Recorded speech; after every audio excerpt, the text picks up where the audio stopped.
একটা চাকরি নিলাম, সরকারি চাকরি বলে কিন্তু বাড়িগুলা যে বেড়া দিছে তেহি কয় ইউনিট আছে লেই চালাই 12-14 ইউনিট।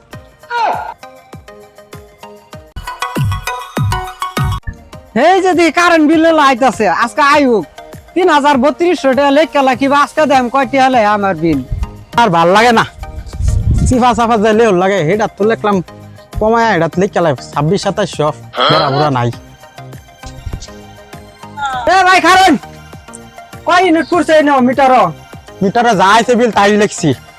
কেমনে তাই লেখছুন কয় ইউনিট লেখছুন কোন আপনি দেবেন গা যায় মিটারও আনে বোন যা সা তাই লেখলে জান টিয়ারা তো আমি কামাই করি আপনি আজকে আনের আমি সারছি না বোন এটা হেড অফিস কথা কোন আমার না না কোনো হেড বিসলো না তেন দিন না বাইরে একটা ঠিক করে মনে যেন ব ছাড়তাম না একটা কাই কেন ব কিরম আইছে? অনেক বেশি আমারও তো অনেক বেশি আইছে। তাহলে কারেন্ট লোকটা কি খুঁজে পাওয়া যায় না যখন এই যে এই সবুজ ভাই, হ্যাঁ এই যে কি কারেন্ট খবর তোমার? এই যে কারেন্ট বিল হলো আটকাইছি ও না থানা ফোন টোন দিন হ্যাঁ ফোন দূর লাগবে, এই মাসে আমার অনেক বিল আইছে।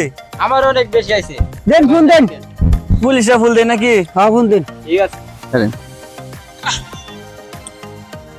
হ্যালো পুলিশ ভাই, স্যার যে স্পিডে ফোন দিছে আজকাল যদি অপরাধী ধরা ভাই বাইরে টেঙ্গি টুঙ্গি পাই গেলাম স্যার আইলে তো খালি কর ছাড় ছাড় অপরাধ করবি তোরা আমগর দৌড়ার লাগে এই কি করছে রে এরা বিলা আরে যা মন চা তাই লেখে লয়ে যা আজকে এলে তার আমি আটকাইছি হ্যাঁ স্যার এই মাসে আমার বিল বেশি লেখা লয়ে গেছে গা। আর গাড়ি অফিসের লোক কেডা না স্যার আমি তাহলে যাই গিয়া। আচ্ছা তোমার কাজ তুমি করো। হাবিলদার এদেরকে অ্যারেস্ট করো। স্যার আমগর মাফ করে দিন স্যার বোনার সারের তৈরি